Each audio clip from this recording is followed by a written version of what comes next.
Welcome to फरलर्न subscriber. और जिन्होंने नहीं किया, अगर उन्हें वीडियो अच्छा लगे तो कर देना। तो जैसा कि पिछली वीडियो हमने पढ़ा था फ्रेंच रेवोल्यूशन पार्ट 1, उसमें हमने बहुत सारा पार्ट कवर कर लिया था। और इस वीडियो में हम पढ़ेंगे कि फ्रेंच रेवोल्यूशन की शुरुआत कैसे हुई। तो आज द फ्रेंच रेवोल्यूशन पार्ट 2 होगा और अब हम इसकी शुरुआत करेंगे। इन 5 में 1789 वर्साइल, वहाँ पे फ्रांस के किंग लुई 16 ने एक असेंबली बुलाई जिसमें फर्स्ट और सेकंड एस्टेट और थर्ड एस्टेट के लोग थे। उसके अंदर फर्स्ट और सेकंड एस्टेट के 300 पीपल थे, लोग थे, और थर्ड एस्टेट के 600 थे। और वहाँ पे फर्स्ट और सेकंड एस्टेट के लोग बैठे हुए थे और थर्ड एस्टेट के लोग खड़े हुए थे, और उन्होंने अपनी बात 40,000 वर्ड्स के अंदर रखी। और वहाँ पे किन लोगों को एंट्री नहीं थी, वो थे फार्मर, आर्टिस्ट और फीमेल, जिनको असेंबली में आने की परमिशन नहीं थी, एंट्री नहीं थी।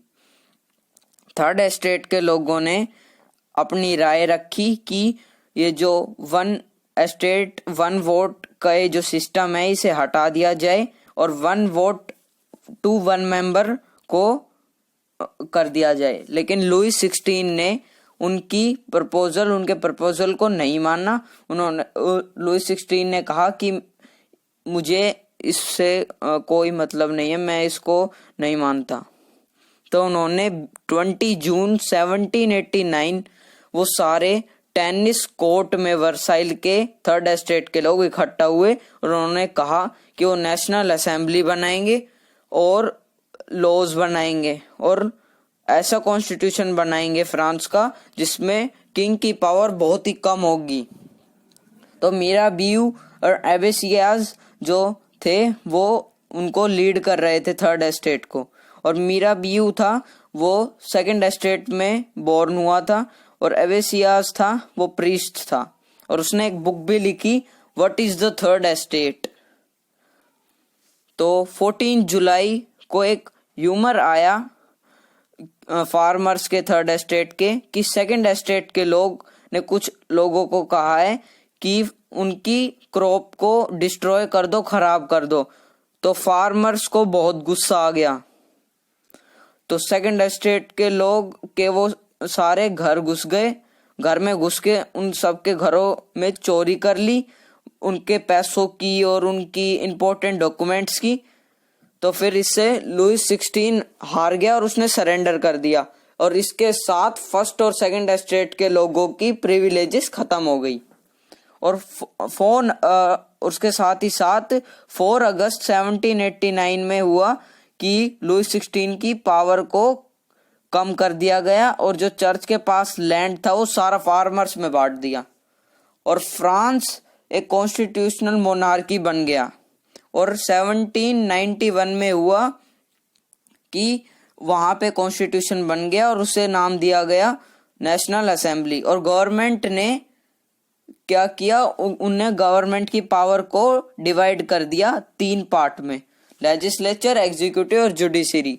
ये तो एक कॉमन सी बात है और इसको तो सब जानते ही होंगे, फिर भी हम इसको दोबारा से एक्सप्लेन कर देते हैं कि क्या होता है। एक छोटा सा शॉर्ट एक्सप्लेनेशन देते हैं। लेजिस्लेचर जो होता है जो रूल्स बनाता है, एग्जीक्यूटिव वो होता है जो रूल्स को देखता है कि किसने फॉलो किए और किसने नहीं, और जुडिशरी वो होता है जो उन्हें सजा देता है जिनने रूल्स फॉलो नहीं किए। तो जैसा कि पॉपुलेशन 28 मिलियन हो गई थी और 4 मिलियन ही लोग जो थे वो वोट कर सकते थे, तो 4 मिलियन लोग वोट करते थे 50,000 इलेक्टर्स के लिए, और 745 नेशनल असेंबली के मेंबरों के लिए 50,000 इलेक्टर्स वोट करते थे। और जो 745 नेशनल असेंबली के मेंबर थे वो किंग और उसके मिनिस्टर्स के लिए वोट करते थे, और 4 मिलियन लोग 40 लाख लोग जज के लिए भी वोट करते थे। तो कंडीशन क्या थी वोट की? सेक्स होना चाहिए वो मेल होना चाहिए, एज होनी चाहिए 25 से ऊपर होनी चाहिए, और जो टैक्स होना चाहिए वो 3 दिन का एक लेबर टैक्स कम से कम होना चाहिए, और इससे उन्हें राइट्स मिले कि क्या होना चाहिए, जैसे right to speech, right to life, freedom of speech, equality before law, ये सब उन्हें मिले। और उसे कहा गया कि उनसे एस्टेब्लिश हुआ तो उसे कहा गया नेचुरल और इनएलिएबल राइट्स ऑफ ह्यूमन। तो आज के लिए हम इतना ही पढ़ेंगे और अब मिलेंगे अगली वीडियो में। अगर आपको वीडियो अच्छी लगी तो लाइक कीजिए और सब्सक्राइब कीजिए। थैंक